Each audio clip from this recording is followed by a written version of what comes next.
Ladies and gentlemen, up now, virtual horror versus real horror. How far is too far in VR?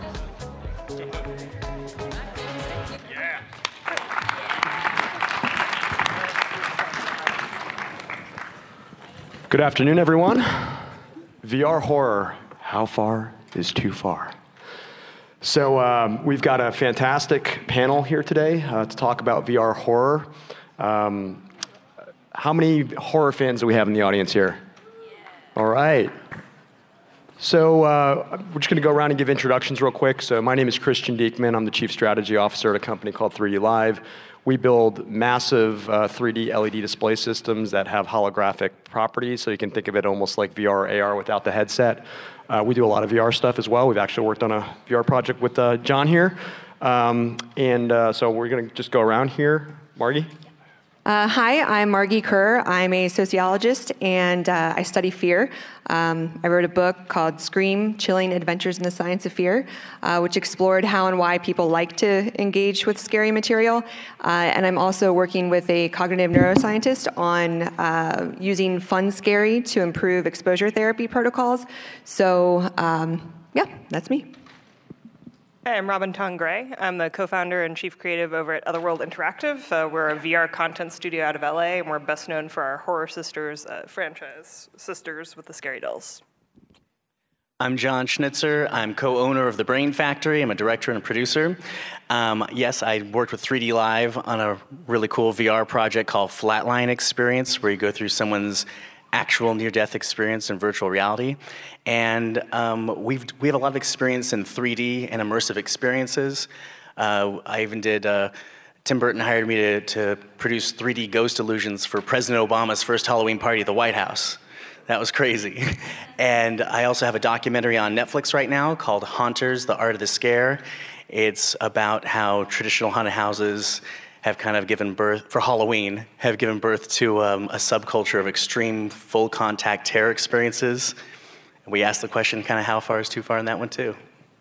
Hey everybody, I'm Robert Watts. I'm a co-founder and exec producer at Lightsail VR. We're a live action and interactive immersive media production company. We did the Paranormal Activity spot, the Paranormal Seance that went viral. They got over 10 million views between YouTube and Facebook. We've done a VR horror opera, and we just recently released Speak of the Devil, which is a choose-your-own-adventure live action narrative, hybrid between a film and a game. There's 50 different locations to explore, and 13 unique endings, 12 of which you die in, so only one way out. We're exhibiting that here today if you want to check it out. I like you sneak in the VR horror opera. It was very avant-garde, but still pretty creepy. So, Yikes. So first question here, what is the scariest thing you guys have done in VR? Excluding your own experiences that you've built, that's no fair. I'll just get it started. My first scariest experience was the first VR experience I ever did. It was back at E3 in 2014. I did the Alien Isolation in the Oculus Rift headset, and man, I shrieked like a 6-year-old kid when that xenomorph impaled me. So that you always remember your first time. Same goes true for VR. I'll have to say, and it was the most fun one and very memorable, was the IT VR that was traveling around on the bus. And I think it was definitely just getting on the bus, getting in there, standing in the sewers. And so it was very memorable and fun.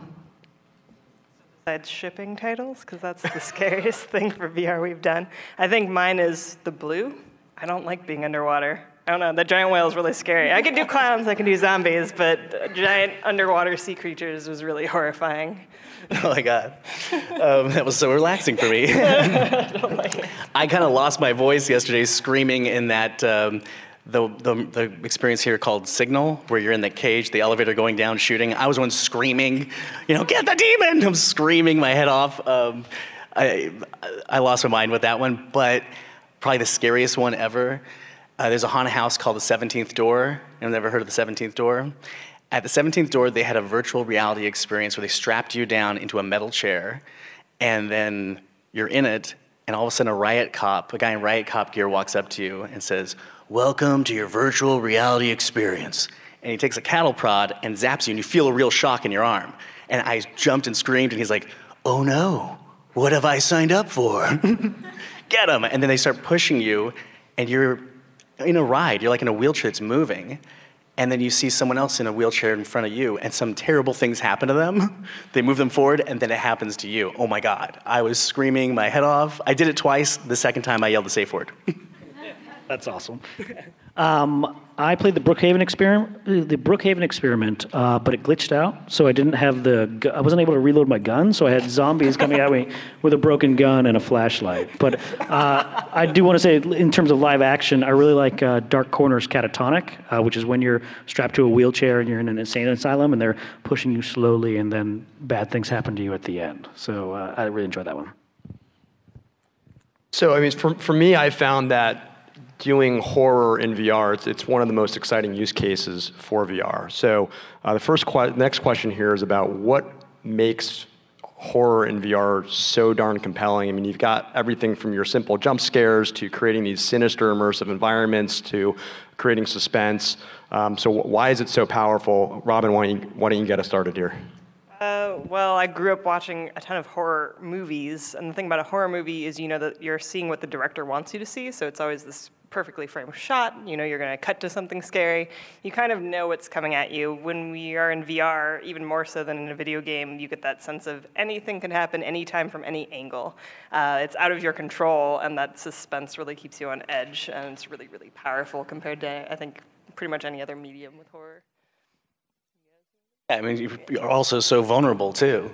You're seeing someone's point of view, which it's instant empathy, because you're seeing it from their perspective. And you feel, it's always funny to watch people when they first put something on, a headset on, and they know they're going to do something scary, watching their body language and watching them get ready for it. They're not white-knuckle tense, but they're just looking around, and they're getting so nervous. It's a great way to feel like a kid again.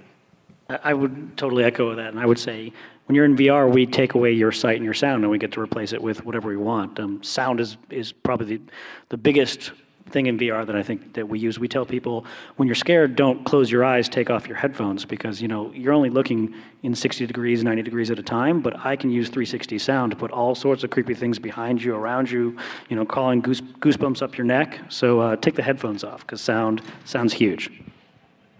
Generally, like spatial awareness. So we talk a lot about how when you watch something the next day, you'll be like, I remember the gist of that. I remember like Thor smacked that dude in the face. Great. But when you are in VR, you create these spatial memories that are exactly like real life memories. So you'll be able to remember exactly where that zombie was right before your gun stopped working. And you'll be able to replay that if you want and really be scared. So. I think that sound thing is really powerful. When I was working at Knott's Berry Farm, we created a virtual reality experience where you had these sort of robots attacking you, and you would hear the robots coming up behind you, and you would freak out, and you'd turn around, and this thing would be right there in your face, ready to hit you. And it was just so compelling. So I totally agree. Audio is such a critical component here. It's perfect for jump scares. Absolutely.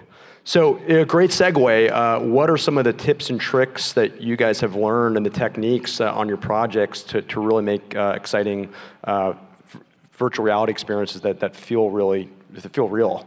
Robert, why don't you start us off? Yeah, so I'm going to just reference Speak of the Devil because it's the most recent. We really wanted to deliver on that sense of presence and make you feel like you were actually lost in the woods. But we had to think of it like a traditional narrative. We started out with, establishing who you are, because it's very important. Why am I watching, and what is my role in this piece? Because if you go to a party and nobody looks at you and nobody talks to you, then you're not going to stay at that party. The same is true in VR. You have to engage the audience immediately. So we establish what your character is, and then you have to have that initial scare. You have to get them, get their hackles raised. So we have a nightmare scene that starts us off, and then you have to slowly build the tension, because I think you don't want to immediately go jump scare, jump scare, jump scare, because your audience is going to take it off. They're like, I'm not into that. It's all the top level stuff too fast. You have to slowly build up the tension, get them scared, and then take it away. And then slowly build up the tension a little bit more, and then take it away. And then finally you hear that sound behind you, and there's the demon right there, right in your face. And I think that's the most satisfying type of experiences, where it's like the old 80s, horror movies. They didn't just start it right out of the gate with extreme blood and gore. It was like nothing happens for the first hour of Halloween, and then you see Michael Myers. There's definitely like suspense exhaustion that can happen too, so it's really important to kind of like lower it for a little bit and make them feel safe, and then you go, no, just kidding. And then we talked a little bit about audio cues. For us, coming from kind of more of a game background, we talk a lot about indirect control. So because you're a player, you can kind of go where you want in most of our experiences. It's really about like giving you the little breadcrumbs without even you realizing all the time to get you into just the right place where we can scare you. So we do not only audio cues, we also will do visual things. We also talk a lot about leveraging your tropes. So we have really scary dolls, and the players inherently want to keep their eye on them and inherently get nervous if they can't see where they are, or they think, oh, is that moving? I'm not sure it's moving. And we'll be like, we might have moved it this time, or now you're just making your own stuff up and projecting, which is great too, because the strongest scares I think you can give people are when they start bringing their own stuff to the table and projecting onto what you've built for them. I mean, that was one of the things we did with Flatline Experiences. You know, you're trying to keep your eye on something, you know, and you're trying to build the suspense. Well, one thing we wanted to do in the beginning was I get sick and tired of people not looking around a little bit. You know, there's two things that happen in VR. I'm watching people out here do this too. Just watching straight forward, I'm like, oh my God, there's a whole world around you. You're just looking straight. Because we've been trained to be passive viewers. Or people who are looking like this. And looking around like, you know, they're having a seizure or something. Yeah, it's like, no, you don't go through life like that, okay? You're not the Cloverfield video camera. Would have been great if to push the Steadicam button. But anyways, I wanted to set it up by having the hospital room be incredibly realistic, and I wanted you to hear sounds in different places so that you could look over here and understand, oh, the door's just cracked, and you can't quite see around the edge there, but you know someone's over there. You can hear the hum of the light above you. I worked with 3D Live to make sure the textures of the thread count of the blanket that's over you is very accurate. That way when you look down, you can see it like it's a real blanket. And we kept this so you were just listening to a story, so that way when we started pulling reality apart, and all of a sudden a spiraling vortex is coming into the room and you get pulled down, that becomes really intense. You know, and there was one, you know, sound is a big deal. And having a sound placement. It's not always about more tracks of sound, it's about less tracks of sound. So you can place it where you want them to turn their head. But another trick that we did that was really fun was we couldn't just have an out-of-body experience where there's no body at all, because then you're just kind of dizzy, you can't tell where you are. So we kept the bed going through the other side with you. And there's a part, though, where we wanted you to really feel like you were falling. So this was kind of like the idea was, what if we have the bed tilting down and all of a sudden pull it away, and then you're going forwards. And then I thought, well, if people are looking away, I want to make sure we really show where the bed goes. And it's hilarious because if people are looking down, it's really scary. But if they turn away because they're like, I don't want to get scared, and they see the bed fly away, everyone who turns away, they scream way more because they thought, I'm going to avoid the scary part. Boom, we got you. Yeah, and I think I would just follow up on the critical importance of not just thinking about fear, but making it, when I think about, you know, creating scary experiences, it's like trying to make an emotional symphony, and you have to have all of the different levels, and but in a very intentional way. So it can't just be, oh, okay, well, this part was scary, so now, you know, this part will be, you know, funny. It really is thinking about the emotional adventure that you want to take people on, and where you want them to end too. Like, how do you want people to leave your experience? Because that is just as important as, you know, the scares in between. So I know for me, I've not created anything in VR, but that balancing of emotions. You know, you can have an overriding one, but knowing where you're sending people and where you want them to leave is key. So VR feels so real relative to other forms of media. What is the responsibility on the creative side to avoid traumatizing the audience? So that's the name of the panel, VR horror, how far is too far? So please do. So this is something that my colleague and I are super interested in, and one of the very cool things about VR is that there is always a sense of agency. I know that sense of presence is talked about a lot with developers, but the sense of agency is key. So it is a sense. It's not something that, you know, it's a range. So you can feel more or less autonomous or more or less in control. And with VR, you really are always in control because you are the one that has, you know, the headset on, and unless you are physically strapped down, and I will talk about that in a second, you know, you do have a preserved agency the entire time. And preserved agency is often the difference between an experience feeling empowering versus traumatizing. And there's lots of really great research on this and how our brain, changes in the moments where we know we're in control versus not in control. So really, in terms of making sure that VR is not traumatizing, is always making sure that guests have a sense of agency, which can get challenging if you are doing VR experiences where people are strapped down, or experiences that don't have a kind of fail-safe button. I was in line at one of the experiences, and a father was concerned that it might be too much for his son. And I wondered in that moment if there was a way for the son to immediately stop the experience. Because, a lot of these things you're tethered, you've got different kinds of things on, and you can't just kind of stop right away. So I think that that's also important, that ability to just have, okay, I'm pressing this button and I'm done. So that's my beginning of my 2 cents. It's like you were saying before, it's how the experience leaves you.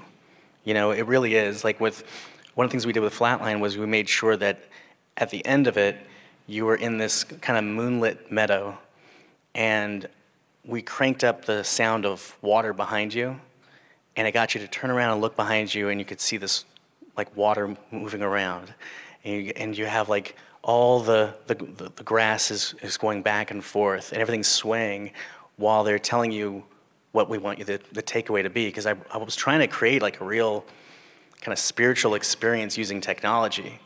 And when you scare somebody and you get them all energized, and at the end when you bring it back to the conclusion and you kind of calm them, they get this little meditative state too, where they can leave feeling amazed and in wonder still.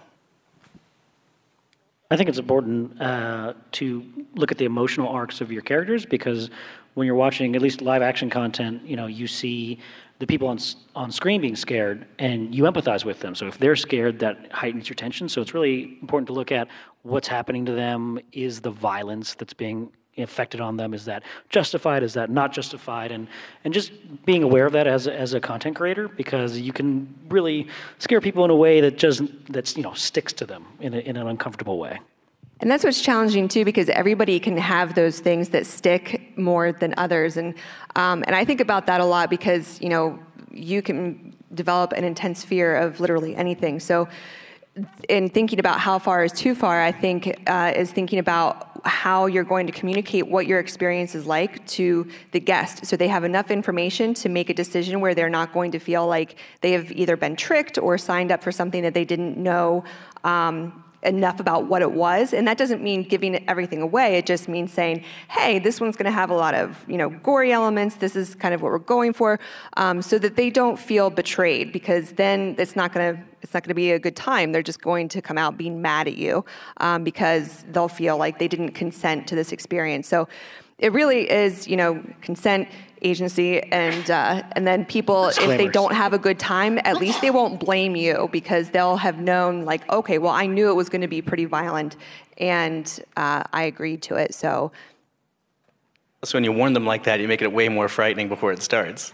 Right. Totally. I mean, we got a big disclaimer at the beginning that says, be prepared, this is what you're about to get into. But for Speak of the Devil, we had to be content rated the same way that a game on any of the Oculus storefront, or the Google Play storefronts are, that says, T for teen or M for mature. So as the standards get better and tighter, I think you're going to see all content in a headset having that level of rating system on it. Yeah, and then I guess back to kind of setting expectations. For me, all the worlds that I create, I want people to enjoy on a certain level of, I'm somewhere fantastic or wondrous or somewhere different. Even with horror, I want that to be true. So for us, we avoid doing a hyper-realistic style in favor of doing something highly stylized. So when you have these spatial memories and you think of our worlds later, yeah, they're going to be really creepy, yeah, there's going to be something spooky about them, but they're also going to be set in this certain style that's very easy to separate from reality. So we have the awesome video game lighting, but not necessarily the incredibly high polygon count that makes you go, is that my coffee table, or is that back in the game? I don't know. I think stylization can really go a long way. So how can VR actually be used as an empathy tool, and how can you use fear to actually enhance that impact? John, why don't you start off on that one? Well, horror has always been an escape, number one. I mean, the other thing to establish, VR, once we put someone through someone's perspective, we got empathy, because they're empathizing with the perspective you're currently in. But horror has always been used as escape. That's one of the things I was discovering while I was doing my documentary was all the major Universal Studios monster movies came out during the Depression. And then Halloween made the holiday made the most amount of money that industry had made was in 2001, right after September 11th. People were selling out at the theme parks because people wanted to go and scream in public, something we talk about a lot, the therapeutic value of getting scared, scarapy. But then 2001 got beat out by 2008, the financial meltdown. During the financial meltdown, the Halloween industry was booming. And to take that all the way up to last year, 2017, the biggest year the Halloween industry has ever seen, $9.1 billion, close to about $2 billion more than any year before. And I don't have to tell you why last year was such a scary year, okay? I don't care which side of it was a scary year. People went to the haunted houses. Keep the politics out of it. Come on, man. I didn't even say the word politics. Didn't even say it. Didn't even say it. It was a scary world we live in, people. And I'll just say that people went to go freak out and scream there. When we can offer a scary experience where you're empathizing with someone else's point of view, it can be emotional, it can be scary and frightening. But when you tell someone, like if I were just to tell you, I've got a documentary about someone's near-death experience, the first thing some people are gonna do is just cross their arms and nod their head like, yeah, right. But when you put it through their perspective and you see it from their point of view and you're in their eyes and you're in their hospital bed when the thing happens, then all of a sudden you're open to hearing things. Another thing we did, we added 3 commentary tracks. And we had people that were scientists, we had someone that had a near-death experience. It was interesting because one of the people was like, oh, come on, this couldn't have happened this way. I'm like, we're keeping that. That's awesome. Now you get to have a commentary track where you have an argument in your head. This is awesome, because you just went through that experience. So the more we enhance these things, it's you remember things that sparked a debate, you remember things that scared you, and you have a lot of opinions about those things. And I think those, if done right, those can be very healing, very inspiring, and really powerful. So I think that as much as for some people it's about escapism, I think it's also about a sense of mastery and control over things that you feel like you don't have control over, because those are all also times when a lot of people felt like they didn't have any certainty or knowledge about what was going to happen next.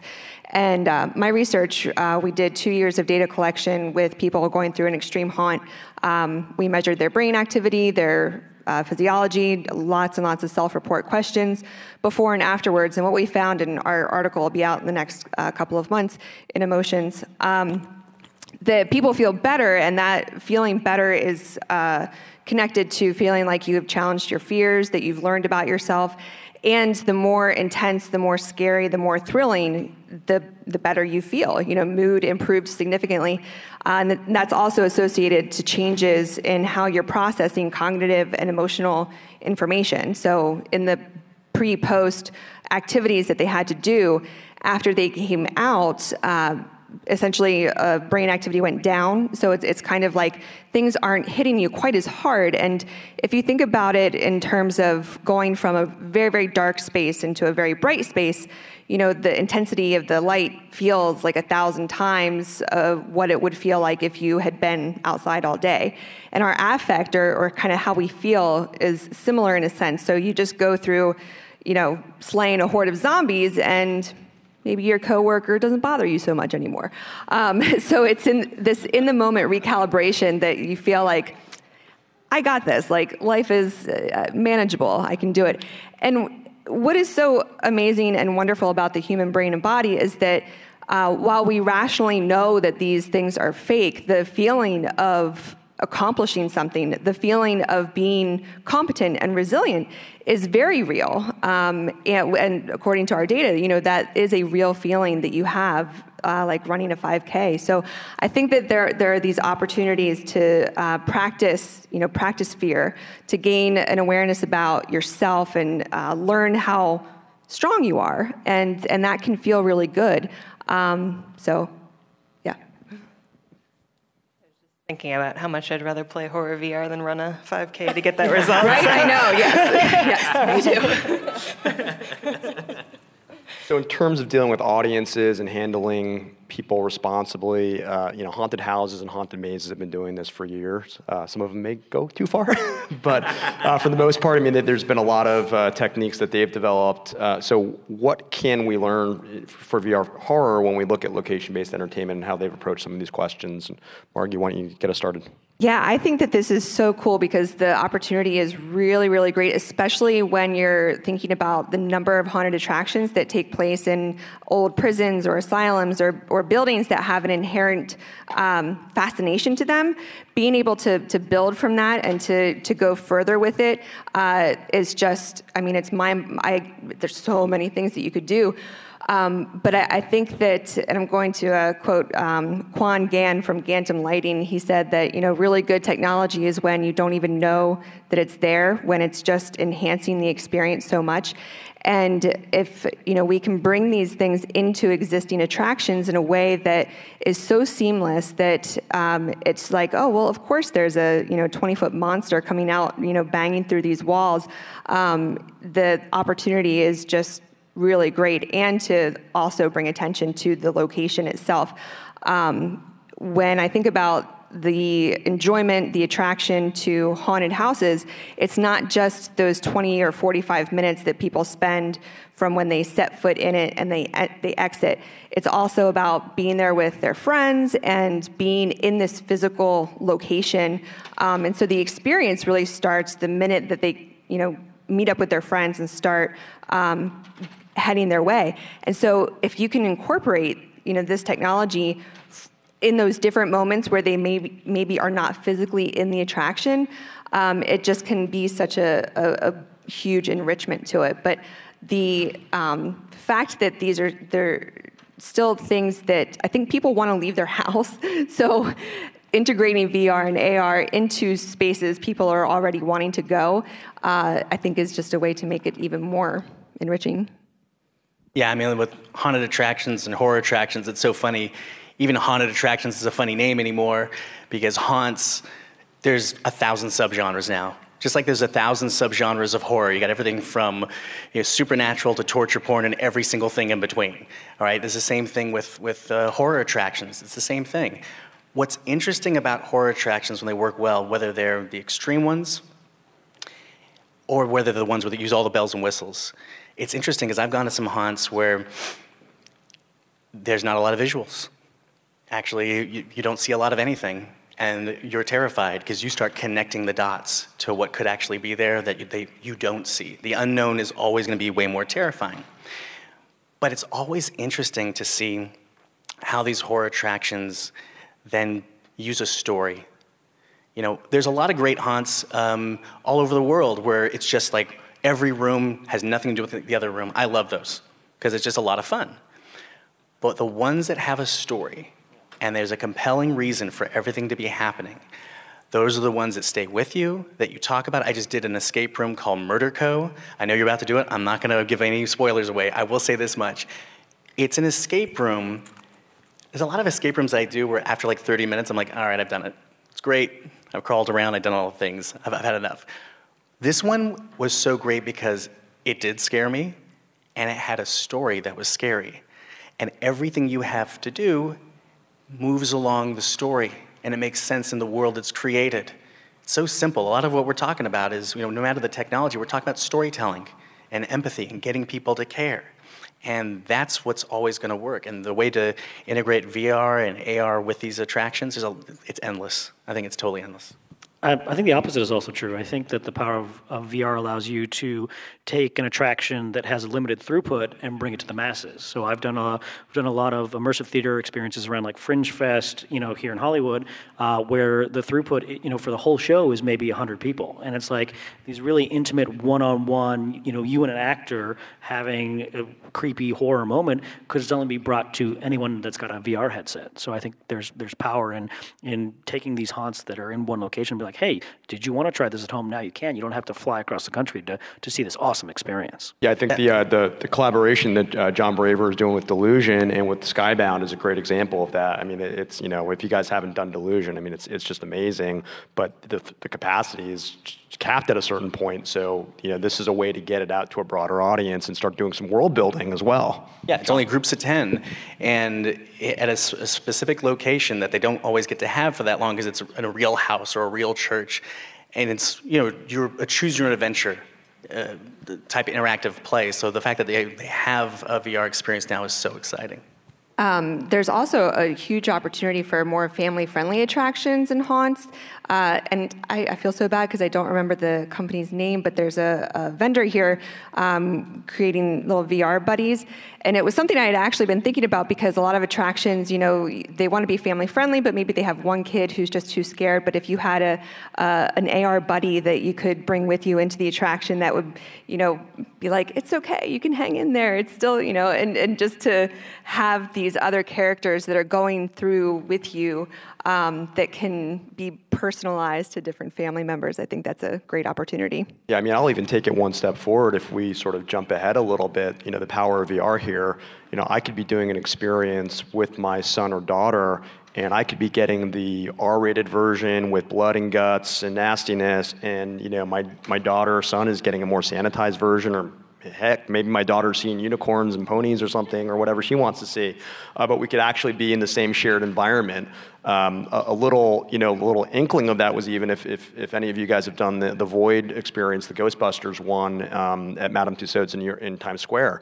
It's amazing. One of the I geek out on this stuff, but one of the most amazing parts of that whole experience was when you're with other people, you know, who are also in VR headsets, and you're all embodied, and you're going up in an elevator, and this ghost of a little girl comes out, and when you look at her, she looks back at you, but you know that it's only in your instance of the VR experience, she's looking back at you. So if John was in there with me, you know, she wouldn't be looking at me. She would be looking at him when he started to look at her. So there's this real opportunity where we can be in a shared environment, but we're all getting a customer-catered experience, and I think that's really exciting.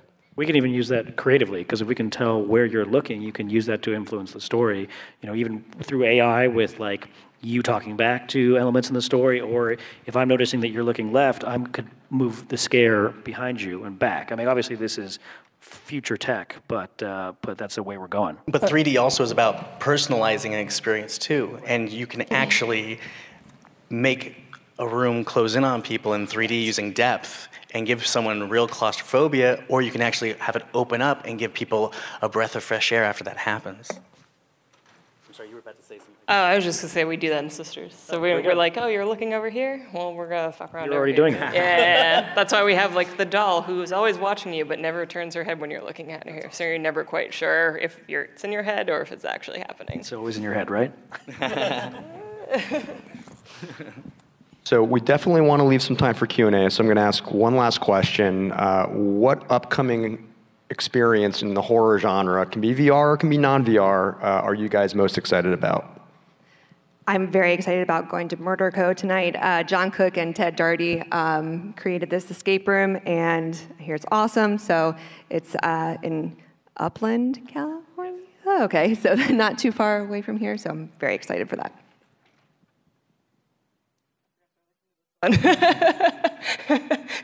Think about it. I'm excited about all the horror that's happening year-round. I'm excited that on Easter I was able to go through an Easter egg haunt and have a bunny with a chainsaw chase after me. That was awesome. I like how there's Christmas haunts that are way scarier than the Halloween haunts, because it's like, okay, the October civilians aren't here anymore. You want to get scared during Christmas time? We're going to do something to you. I yelled the safe word in an eggnog room at 17th door. I was like, I saw it. I'm like, I'm out. I don't need it. Very good. Congratulations. But there's movie-wise, Upgrade, Lee Winnell's Upgrade. I saw it at South by Southwest. The best review was someone that compared it to the movie Her meets the Terminator. It's scary, it's funny, it's all about technology, it's completely incredible.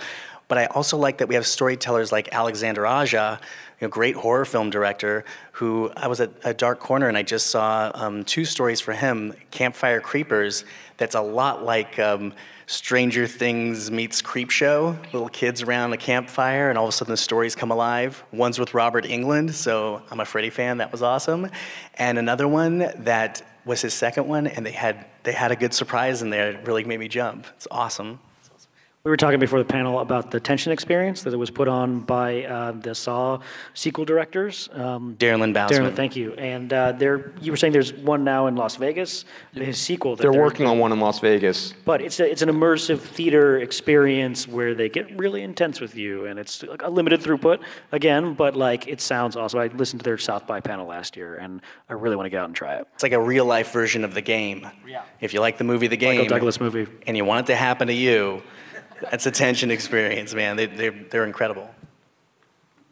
Back to me? I said it. I mean, I guess it's a cheat since it's already ongoing or maybe has wrapped, but I just started The Terror, and I'm excited to finish The Terror because that's a really, really good show that's unfolding in an unusual setting and high production value. And I think we talked about earlier how, like, so far there haven't been any jump scares. So building tension without the use of jump scares is always kind of exciting to see how other people do it. One last thing, though. Stranger Things at Universal Studios Halloween Horror Nights. We get to actually go through the Upside Down. Nice. I'm excited. And Robert, you stole mine, so. I'm sorry. We can go together. All right, well, hey, let's open it up to Q&A. There's a microphone up there if you want to go, and go ahead. Hi, congratulations. A small comment and a small question. The comment is like, as you say, horror is about experience, and at the Dieckmann Museum is Carnegie Arena, this VR experience that Iñárritu did, and I think it's about people crossing the border. It's a horror experience, and it's the way that you create empathy, as you said. So I recommend everyone. I'm from Mexico, so that's why I'm a big fan of Alejandro. And my question is about the concept of catharsis, because I've been thinking that maybe, and I don't know, it's out there, but you can create literally an experience of a nightmare. And the nightmares always end like in the worst part, that you just want to wake up. So a question is fair to create an experience like that, or you really need the catharsis, like maybe in the dream you are scared when the monster is in front of you and you wake up, but if you create the experience, you really need to kill the monster to feel the relief and go home.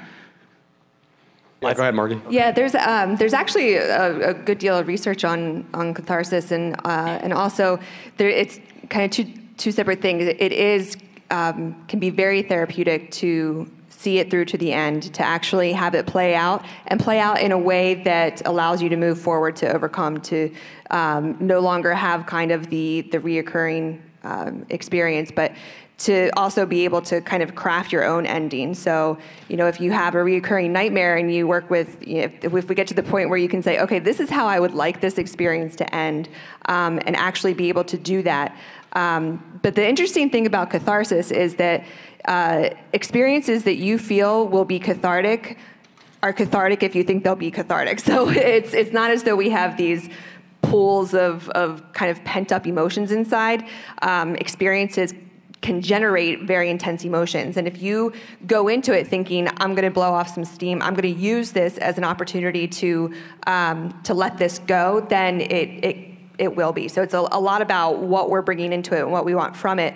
But absolutely, the ability to finish experiences or that are intrusive it can be very, very helpful. And that's somewhat of the basis of our research with exposure therapy is being able to give people the scariest version of, say, social anxiety, but add a few zombies, add a few elements that create a little bit of that protective frame, so that by the time you get to real people, you're like, nah, no big deal. And that's what our pilot data is showing is happening.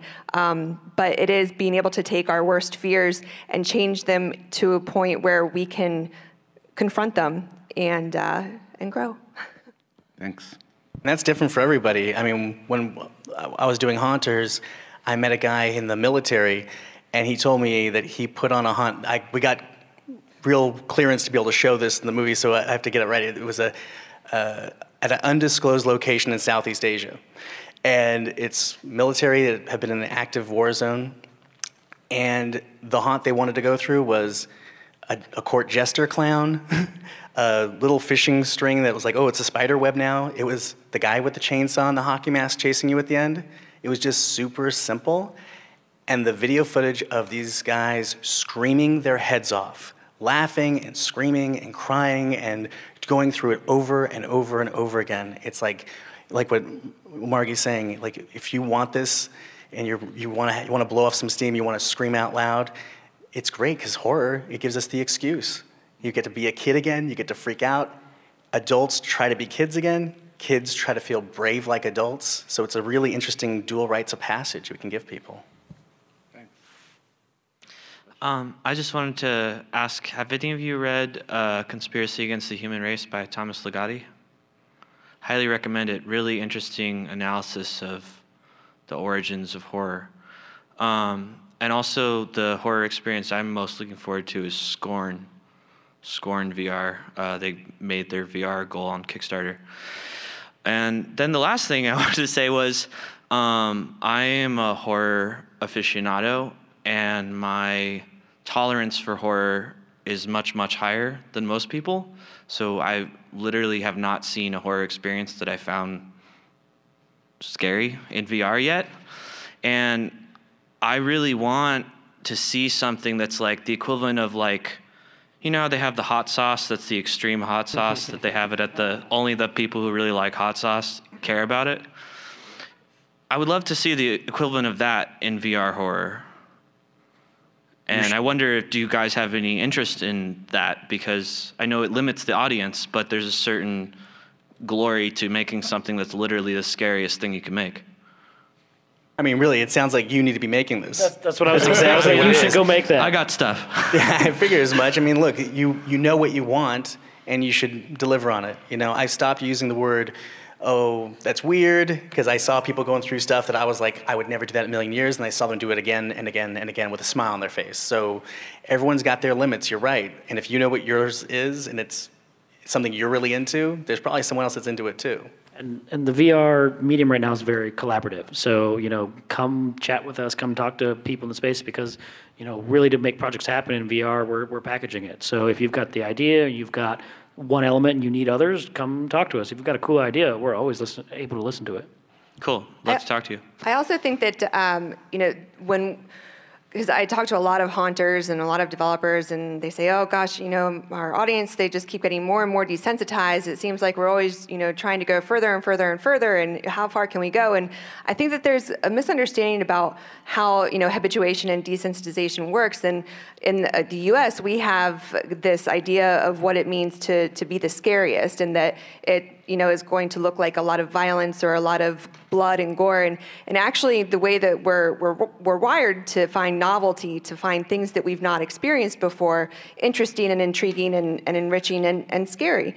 And so for you, you know, I'm sure that there are things that scare you. It's just finding out what those things are and then developing based on that, which, you know, I'd love to do the $1,000 haunted attraction where I can just meet with everybody and then design their worst nightmare. But I think that the idea that more scary always means more violent or more bloody is limiting, because it's not just that. It's taking what is abnormal, what is different from you know, U.S. culture, from your, you know, background, and then doing that.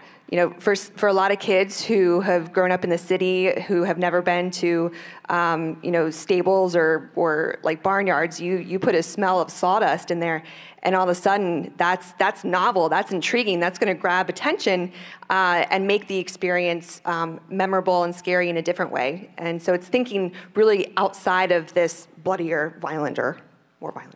Yeah, I absolutely agree with you, and I think that's a great point. I mean, I think there's, especially if you're going after a niche audience, and I'll come at this a little bit from the business side too. I mean, I think going back to how do you combine maybe VR with actual physical location-based entertainment, and then, you know, maybe you can justify, you know, a really strong price premium. You know, it's not horror, but, you know, you got Sleep No More in New York, where, you know, it's $100 ticket, and then they're getting another probably $50 to $100 of you know, F&B money out of you on you know, on booze and stuff. If you can combine VR with that, and you can package it, and you can really cater to that audience that's going to want that. I mean, on the super extreme version, I mean, in Haunters, John, you guys talk about McCamey Manor and what they're doing there. There's definitely our audience for that, but certainly you got to find an economic model that's going to work there as well. But what's great about that is law enforcement saw my movie, and now McCamey Manor has a safe word, which is pretty great. But like what Margee was saying, more violent isn't always more scary. Sometimes you see a lot of violent stuff. After a while, it becomes boring. Extremely okay, boring. We've done this, haven't we? But when, the movie Under the Skin, did you ever see Under the Skin with Scarlett Johansson? Fantastic movie, especially the soundtrack. There's a scene, because she's an alien from outer space, and she's luring men, and she's luring them into an area, and she's gonna kill these guys. This is what you're here to see. But how it happens is so bizarre and devoid of everything. It's just blackness. It's like they're walking into, the floor starts sinking in, and they keep sinking and sinking, but they're like mesmerized by her, and they're floating, and they're trapped, and they look, and there's another guy right there. And something else happens. I'm not gonna say it, but when it happened, I was one of 5 people in the movie theater. We screamed our heads off. It was like, oh my God, so scary. And when it was over, we all were like, what'd you think of that one part? I know, that one part. That one, no blood, no guts. And it's still, if I run into anyone who's seen the movie, he's nodding his head. We know exactly what we're talking about. That one part was so terrifying and so dreamlike and crazy, yeah. Thank you. Hi, folks. What a great panel. Thank you very much for this. And my question is, I've always loved the idea of the Uncanny Valley, and I always thought that was really interesting. And today at a couple different panels, I've heard of a couple different valleys. One being just a general VR valley that this person said we were entering into, that was a technological valley where there's less people with cool room scale experiences, and then another person was saying there's a storytelling valley that's happening right now that's a result of the technology just not catching up with our expectations. I've heard a lot of really good stuff about why horror is uniquely suited to VR, what makes horror special in VR. Is there a horror valley in VR? And if there is, as a result of what Robert was talking about eye tracking hardware and things like that, or is it what this other person was talking about in terms of a creative storytelling valley where we have to find the tools for this medium? I think it's twofold. I think that's been the problem for the last 2 years. It's both a content and a technology problem simultaneously.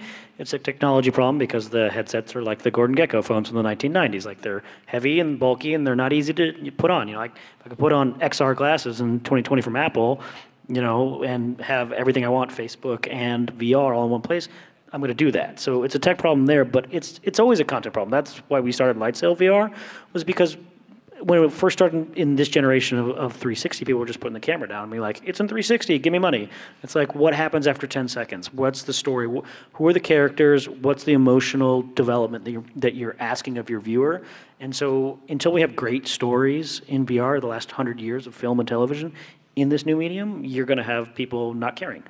Also, just look at the limitations. Look what the limitations are and tell a story within it.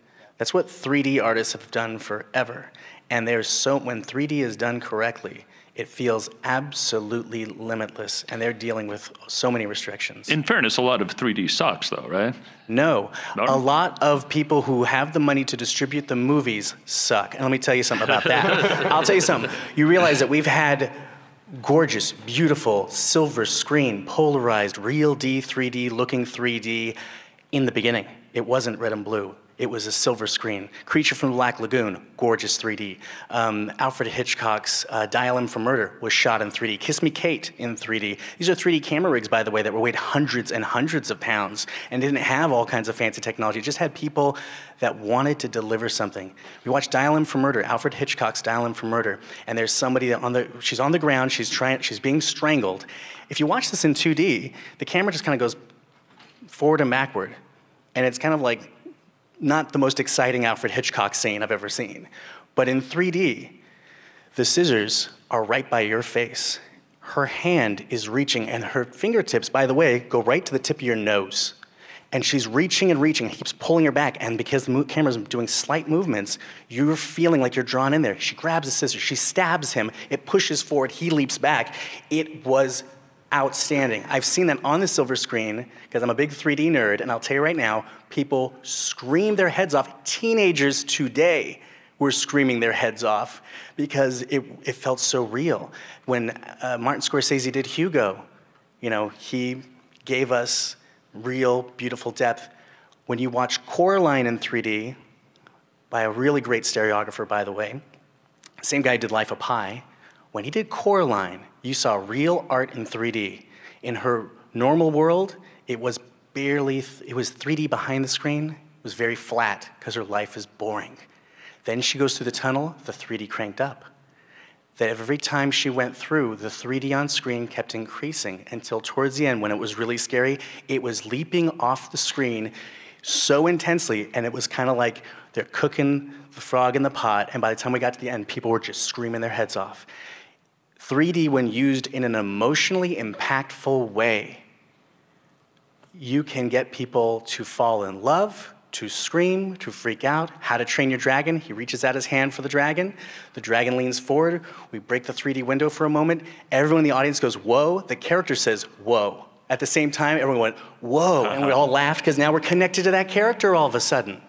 When it's used in an emotionally impactful way, not when it's being used in what's the cheapest possible thing I can do right now and destroy an incredible technology. I'll tell you right now, I'm very passionate about 3D. I said 3D sucks to the wrong guy today. Hey, the Civil War was photographed in 3D. Abraham Lincoln posed for a picture in 3D. We helped find and kill Nazi bunkers because we were flying over with 3D cameras. So we all owe a little bit of a debt to 3D and how kick-ass it is. And now VR is the revenge of the 3D geeks, so it all gets to be unleashed. All right, we have time for one more question.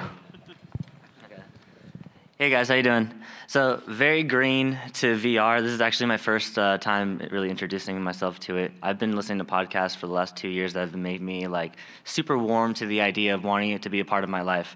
This is my first time here, so again, very green, and this is coming from a consumer to the experts that are actually on the field and are able to articulate the textures that are going on out there. So speaking of limitations, how long is it going to take for him to get his horror, his perfect, who was the first guy that was talking, sorry. His perfect nightmare. When is it going to take for us to all get our perfect nightmare to experience it, so that, just like you were saying earlier, the scare moment isn't hooked to the space, but it's hooked to you. It's behind you. So every individual person gets their own individual nightmare. What's the limitation for that? How long is it going to take for us to be able to read what's going on in the mind, read what's going on with precipitation and going on in general with your body, and be able to create an experience for that person as a unique, just something for them almost.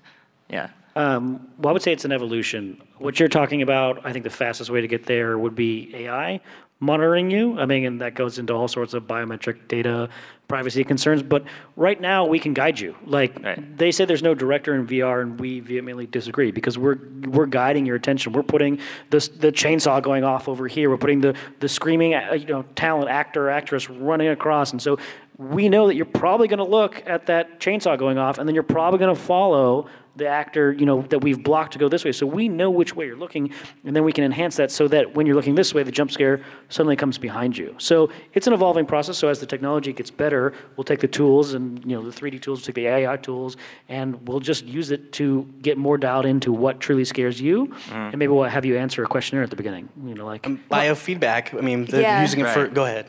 I was kind of surprised because I haven't really seen many health VR, AR stuff here, and those of us in affective science have the exact same question. I'm like, when are we going to get the pupil tracking integrated with the VR, with the mobile EEG, and we already have the great mobile collection for skin conductance, heart rate, all that. So a one-stop shop would be amazing, and one day. I don't know the answer to it, but I'm very anxious. Well, Okay. one of my friends, Aaron Reynolds, to do a short plug, has a experience called Nevermind, which you can play with I think it's an Intel thing that will detect, I believe it's heart rate. So basically, the more stressed you are as you play her game, the scarier the game will get. So it's meant to kind of be a stress management. And of course, you could do the reverse, where you're like, oh, this person's really calm. Let's like crank up the scary Right, yeah. factors. Is that audio? Is that we know generally where you're looking already because we are like, well, you're facing this way, so we can definitely start doing things behind your back and already bring things in. Right. We can give you selections, so we can say, hey, these particular things that we're spawning, maybe they're spiders because you said you hated spiders in this opening, or maybe they're tiny clowns with chainsaws because that's like a thing. So This like is that's starting to sound like an episode of Black Mirror. but we can do that already dynamically. Have you done Nevermind? Because I haven't done Nevermind, but the relationship between scientists and VR developers, I think there's so much potential there. I mean, my colleague and I, we don't know how to make VR stuff, and we're going to need that, when we hopefully get our money. But we're very much in debt to the gaming community for bringing mobile EEG, from the gamers who wanted to be able to cast spells with their mind.